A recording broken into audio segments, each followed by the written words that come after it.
Hello, I'm Hamp Tanner with FireSense and want to make a quick video showing you how to replace some of the parts in our new Pro Series patio heater, our item number 61159, best patio heater on the market. Here we go. On the back of your burner is the access panel. So you want to take that out with a Phillips head screwdriver, 2 screws, very simple.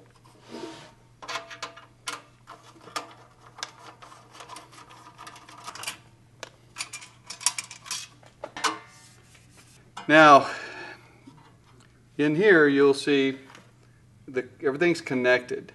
Down this way is an assembly that holds the ignition point and the thermocouple in it. We call that the ignition assembly. One screw will take it loose.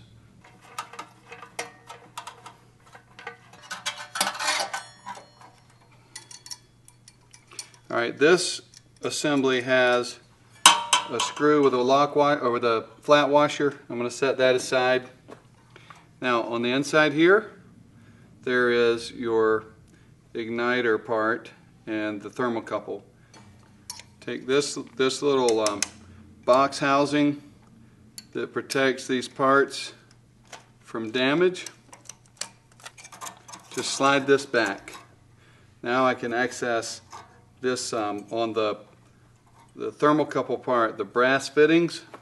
All right, it's possible to take it apart just with needle nose pliers.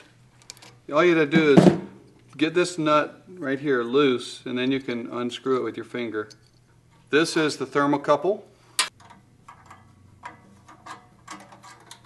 There.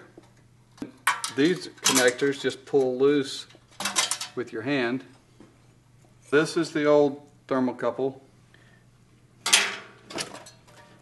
We get out the new thermocouple. These connect to the tilt switch, which is located here. Doesn't matter which one you connect to which connector on the tilt switch. Just connect them both, make sure they're snug.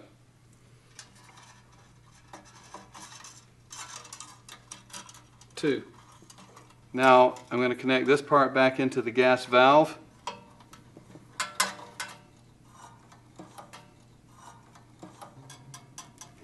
Okay, my 8mm wrench. Okay, that's good. I'm going to run this through this little box assembly and into that hole right there, right back where it came from.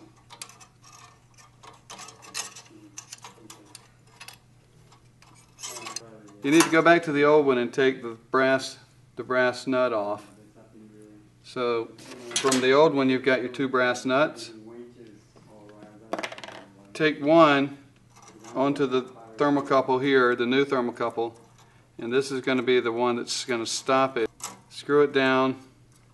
The first nut that you put on here, this is very important, pay attention to this for sure. There's a lot of threads here. You don't want to thread it down too far because that's going to put the tip of this thermocouple more into the flame than it needs to be, which is going to make it burn out faster.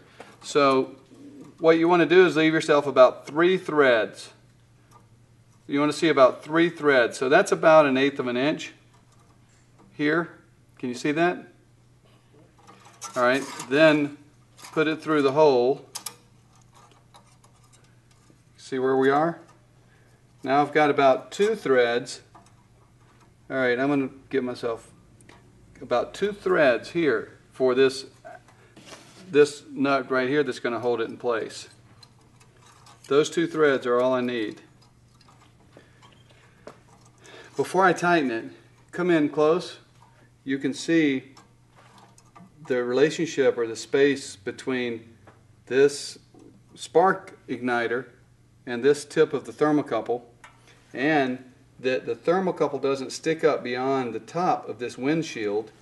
You've got about, a 1/16 or 1/8 of an inch of space there.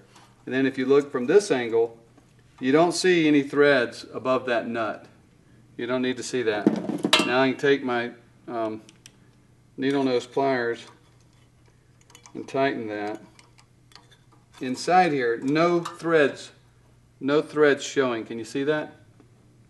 right?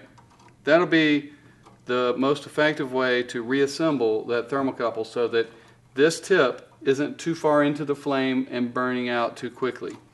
All right, now I'm going to put this box back here, put the one screw and the flat washer that came with it back into it before we put this back into the unit.